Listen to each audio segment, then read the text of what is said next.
ಅಶ್ವವೇಗ ನ್ಯೂಸ್ಗೆ ಸ್ವಾಗತ. ನಾನು ಪಲ್ಲವಿ ಭಟ್. ಮೊದಲಿಗೆ ಕ್ಷಣದ ಹೆಡ್ಲೈನ್ಸ್.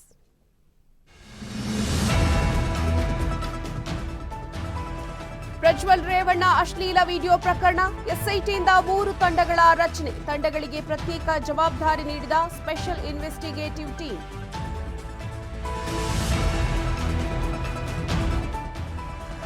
ಸಂಸದ ಪ್ರಜ್ವಲ್ ರೇವಣ್ಣ ಪೆನ್ ಡ್ರೈವ್ ಪ್ರಕರಣ, ಸಿಐಡಿಯ 18 ಸಿಬ್ಬಂದಿ ಎಸ್ಐಟಿಗೆ ನೇಮಿಸಿ ಆದೇಶ, ರಾಜ್ಯದ ವಿವಿಧ ಜಿಲ್ಲೆಯಲ್ಲಿ ಪರಿಣಿತರ ತಂಡ ರಚನೆ.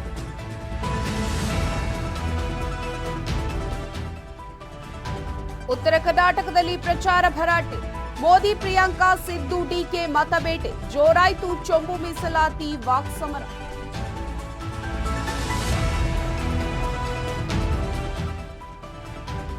ಬರಗಾಲದಿಂದ ಮಣ್ಣಿನಲ್ಲಿ ತೇವಾಂಶ ಕೊರತೆ, ಕರಾವಳಿಯಲ್ಲಿ ಮೇ 2ರವರೆಗೆ ಉಷ್ಣ ಮಾರುತ ಹೆಚ್ಚಳ, ಹೀಟ್ ಸ್ಟ್ರೋಕ್ನಿಂದ ಸಾವು ಸಂಭವಿಸುವ ಸಾಧ್ಯತೆ. ಬೆಂಗಳೂರಿನಲ್ಲಿ ಮಳೆ ನೀರು ಕಾಲುವೆಗೆ ತ್ಯಾಜ್ಯ ನೀರು ಹರಿಸುವವರ ವಿರುದ್ಧ ಜಲಮಂಡಳಿ ಸಮರ, ಒಳಚರಂಡಿಗೆ ನೀರು ಹರಿಸಿದ್ರೆ ಕಟ್ಟುನಿಟ್ಟಿನ ಕ್ರಮ ಅಂತ ಜಲಮಂಡಳಿ.